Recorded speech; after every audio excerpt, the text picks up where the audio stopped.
So the election was more than a half a year ago, and we haven't spent a lot of time talking about what happened then. We want to be responsible, we want to be fact-based, and we plan to be. But we've taken a look at what happened in Fulton County, Georgia. Thanks to a lawsuit there, we have some new numbers that illustrate what exactly election night looked like at the vote counting centers. It's worth hearing. We'll tell it to you after the break. Fulton County, Georgia. The warehouse was an unlikely place for a burglary. It was under round-the-clock surveillance by both private security and local law enforcement, including armed deputies with the Fulton County Sheriff's Office. Any unauthorized person entering from the outside would have to get past a locked 100-pound steel door, as well as a maze of motion detectors. Not easy. But someone tried to do it anyway, and at just the perfect moment, 20 minutes after the deputies in charge of guarding the warehouse left their posts. By the time those deputies returned to check out the alarm, someone had opened the 100-pound door to the warehouse. So what happened that night and why? We still don't know. It's also not clear why the deputies left the warehouse or who took advantage of their absence. We do know that a lot of people might have had reason to try to get inside the warehouse. Depending on who you ask, the building contains evidence that either confirms or refutes the claim that voter fraud affected the outcome of the 2020 election in the state of Georgia. Georgia is a place that Joe Biden won by fewer than 13,000 votes. That warehouse holds more than 140,000 absentee ballots. Now, what's interesting is that for reasons that are difficult to understand, Fulton County officials have refused to let the public see any of these ballots. An attorney called Bob Cheeley has been pushing for transparency. He's filed suit for the right to see those ballots. He hasn't seen them all yet, but what he's found so far demands an explanation. All of us, no matter who you voted for, should want to hear that explanation. You can't have a democracy if the public doesn't believe election results. Increasingly, many people in this country don't believe them. The solution to that problem, and it's a significant problem, is not to scream at these people, call them lunatics, or throw them in jail. The solution is to tell the truth about what happened. The only way to restore trust in our system is with facts. So what are the facts about the election in Fulton County, Georgia? Well, here's the official version. In May, the chairman of the Fulton County Board of Commissioners, a man called Rob Pitts, explained that it was not necessary to look at the ballots. In fact, it was ridiculous even to ask to look at the ballots because there had already been plenty of recounts, and all the recounts reached the same conclusion. Here's what Pitts said, and if it sounds familiar as you hear it, that's because so many other people in authority have been saying pretty much the same thing. I mean, I'm really baffled about this. What do they want? We've had 3 counts already. The elections in Fulton County, Georgia, they were open, they were fair, and they were transparent. The votes have been certified, the election has been certified, so it's over. This will be the 4th one, and I can guarantee you that the results will be, of this one, will be just like the results were for count 1, count 2, and count 3. No change. Our elections were open, fair, and transparent. I can guarantee you. We already know what happened. We've counted those same ballots 4 times. The election's been certified. Stop already. And that's the argument that Fulton County has used in court to keep those ballots locked away in a warehouse. Except it's not true. It now appears there actually was meaningful voter fraud in Fulton County, Georgia last November. That is not a conspiracy theory. It's true. From the beginning, this show has tried to be fact-based when we talk about the 2020 election results. So here's what we know tonight, factually. At least 36 batches of mail-in ballots from the November election were double counted in Fulton County. That's a total of more than 4,000 votes. Those numbers come from a group called Voter GA, which along with Bob Cheeley sued to get them.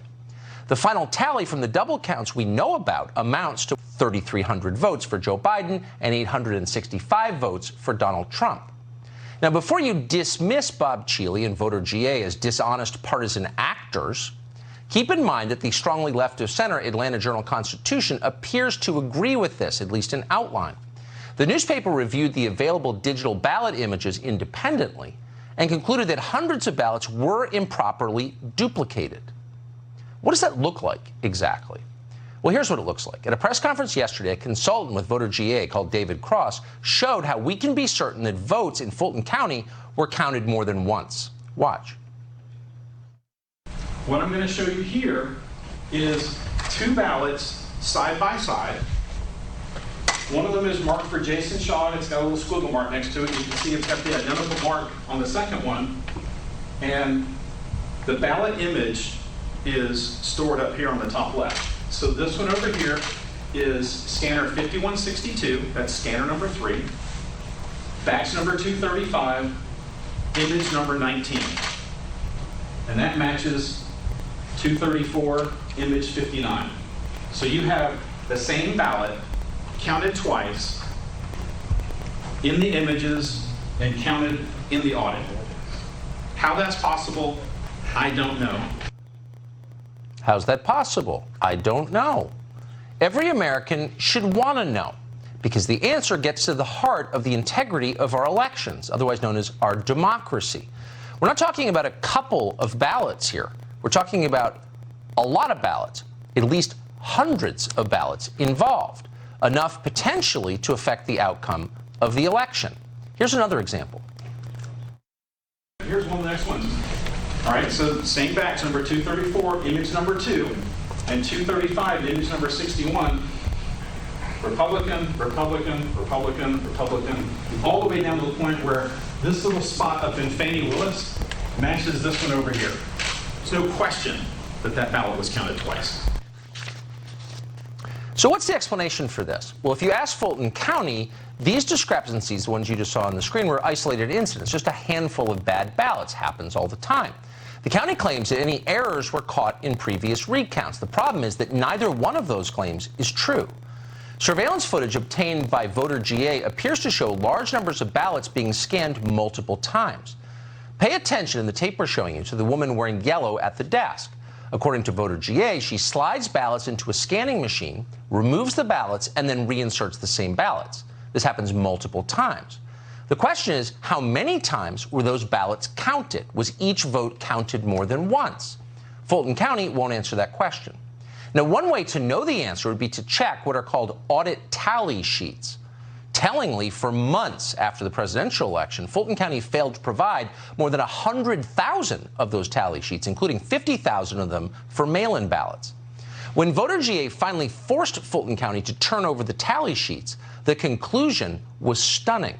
Here's what the audit found. Quote, 7 falsified audit tally sheets containing fabricated vote totals. For example, a batch containing 59 actual ballot images for Joe Biden and 42 for Donald Trump was reported as 100 for Biden and 0 for Trump. The 7 batches of ballot images with 554 votes for Joe Biden, 140 votes for Donald Trump, and 11 votes for Joe Jorgensen had tally sheets in the audit falsified to show 850 votes for Biden, 0 votes for Trump, and 0 votes for Jorgensen. Wait, did you just follow that? How is that not flat-out criminal fraud? We'd love to know, because it certainly sounds like flat-out criminal fraud. We've obtained photographs showing what went on during the recount process for mail-in ballots in Fulton County. These pictures were taken by a whistleblower who participated in the recount. She said she noticed something odd as she did. None of the ballots that she saw had any creases on them. You can see the stacks of unfolded ballots on your screen now. That's strange because, of course, mail-in ballots need to be bent in order to be mailed in. These ballots clearly had never been inside an envelope. And then the whistleblower noticed something else. All of the ballots, the whistleblower tells us, have been filled out by a printer, not by hand. And many of them supported the exact same candidates, Democrats, including Joe Biden. VoterGA detected a series of other apparent irregularities in the recount. The group's audit found, for example, that, quote, over 200 Fulton County mail-in ballot images contained votes that were not included in the hand count audit results for the November election. Now, why is that? We don't know. Keep in mind, once again, the results in the state of Georgia were decided by fewer than 13,000 votes. It was a close race. Every vote mattered. And then there's this. An elections expert called Mark Davis analyzed data from the post office. He found that nearly 35,000 Georgia voters moved out of their county of residence more than a month prior to Election Day. They were ineligible to vote, and yet they did. They still voted in their old county. That is illegal. It's not a small thing. Violating election law is something we should care about. And by law, their votes should have been excluded from the total. But they were not excluded. Why are we okay with that? Why are we okay with any of this? Well, we're okay with it because we've been told we have to be okay with it. We're undermining democracy if we ask questions about what happened during the 2020 election. And of course, that's a perfect inversion of the truth. Without answers to legitimate questions like the ones we just posed, and those are legitimate questions, democracy dies. People begin to understand that the system they've been told is on the level is in fact rigged. And when they believe that, God knows what they do next. So let's find out what actually happened. Let's find out immediately. Let's find out without shame. It's our right to know. It's our responsibility to know.